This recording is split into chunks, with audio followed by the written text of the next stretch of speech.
হর হর মহাদেব। ওম নমঃ শিবায়, ওম নমঃ শিবায়। তো আজকে শিব ঠাকুরের স্নান, মানে শিব ঠাকুরের অভিষেক বলো, স্নান বলো, যাই বলো না কেন, তোমাদের সাথে শেয়ার করতে চলে আসলাম। তো আমি ঘি মধু দিয়ে দিচ্ছি, দেখতেই পাচ্ছ, ঘি মধু দিয়ে দিচ্ছি।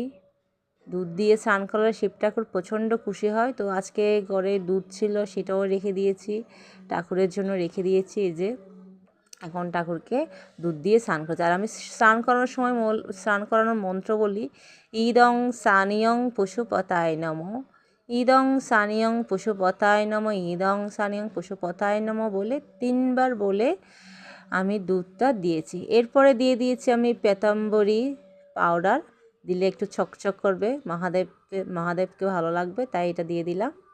এরপর আবার আমি ঠান্ডা শুদ্ধ জল দিয়ে দিলাম। তো এইভাবে করে আমি আমার মহাদেব, তারপর নন্দী, ত্রিশূল, বাসুদেব সবাইকে সুন্দর করে স্নান করিয়ে, এই যে দেখছো আমি এটা কিউট একটা তোয়েলে নিয়েছি, যেটা আমি অনলাইন থেকে নিয়েছি। এটা দিয়ে মুছে তারপর রেখে দেবো ঠাকুরের জন্য, আমার কৃষ্ণ ঠাকুরের জন্য, শিব ঠাকুরের জন্য এই জিনিসটা আমি নিয়েছিলাম। তো তারপর পরিয়ে দিচ্ছি আমি সুন্দর করে তিলক।